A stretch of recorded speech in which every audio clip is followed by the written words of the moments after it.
Hey guys, what is up? Shadolance back for another review. Today I'm going to be doing the AK-74M gold-plated, one of the most favorite assault rifles in the entire game for competitive players to use for the most part. You don't typically see a lot of noobish players using this gun because, well, it's not a gun most people typically think of right off the top of their head. They'll think of something like the M416 camo, or M416 CQB camo, my bad, or the M4A1 SOT mod. Those are the more noobish weapons. This weapon is kind of like the noob pro weapon because you'll see the more high-ranked players typically use it, but it's considered kind of a noobish weapon because of the way it performs. Has an incredibly high damage with an incredibly low damage drop-off. I still personally prefer the AK-103 gold-plated over this, but this is still a fantastic weapon, very easy to use, and it was sold for permanent during the December sale the last year, so a lot of people picked it up then.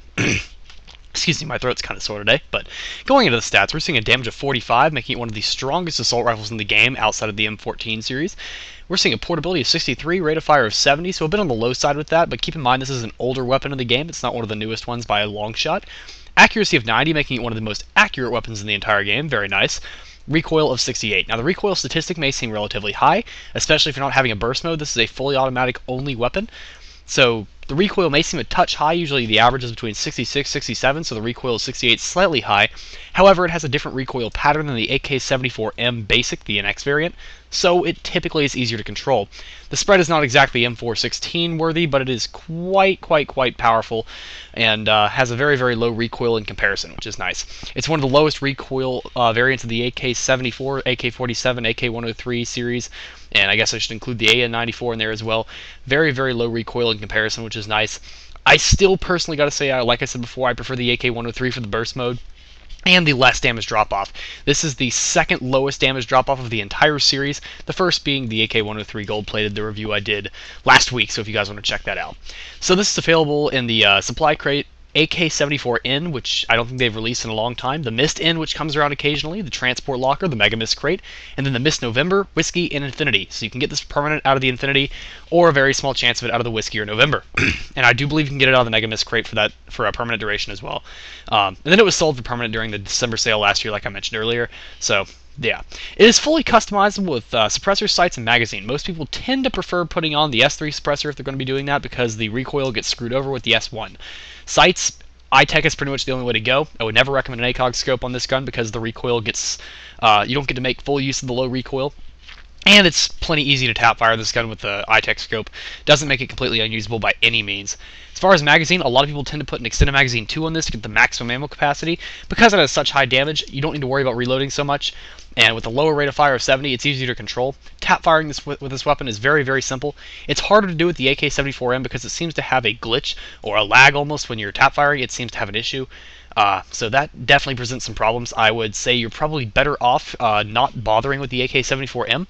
Part of the reason people don't tend to like those kind of guns is because when you crouch, similar to the USP pistol series, is that the spread actually gets larger when you crouch than if you're just walking, which is kind of a pain in the butt. But anyway, so the very high accuracy definitely makes it easy to tap fire. Even outside of scope, you're able to pick off headshots at longer ranges, and with a low damage drop-off, getting that 3 to 4 shot kill at even maximum range is relatively simple, unless of course you're fighting a Hauser. Keep in mind that I always talk about medium vesters when I'm talking about number of shots to get a kill. Usually I'm talking about to the chest unless I say otherwise, but at any rate, it's very simple to get your 3 to 4 shot kill very consistently. It's a very strong 3 shot kill at close range, and typically a 4 shot kill at medium to longer ranges. If you're fighting a Hauser, maybe a 5 shot, but I don't think I've ever seen it really get any higher than that. So, very nice gun, a lot of fun to use. It's considered kind of a noobish weapon, so when people say, oh, AK-74M noob, well, they're usually referring to this gun, not the NX variant. Of course, the NX variant's a little bit sketchy on that too, but anyway, the point is, it's a fun gun to use, definitely worth renewing if you get your hands on it, although I wouldn't actually bother trying to renew it, unless you're only trying to use it for a little bit longer, because this is one gun that I would expect them to sell permanently for at least a few more times this year, possibly during the summer, and definitely over at Black Friday or Christmas break again. I would be willing to expect Nexon to put that back in the game next year, or this coming year actually, I suppose it's to say. But yeah, it is a gold-plated gun, so the camo isn't exactly the best in the world, but that's about all I really have to say about that. Going to go into the AK-74M stats now. We're seeing a damage of 44, portability of 63, rate of fire of 70, accuracy of 90, and recoil of 68. It is also fully customizable with only a firing mode of automatic. Both guns have an ammo capacity 30 of 90, so you're not getting that extra 35 shots on the AK gold-plated that you may be wanting, but unfortunately this is an older gun in the game, like I said before they really started implementing that a whole lot. There weren't too many guns back then that had that kind of ammo capacity. The UMP was a little bit different. It was the only real special gun like that. I suppose you could argue the Chris was, because it had the very low ammo capacity, but that wasn't exactly a good thing, so if you get my drift.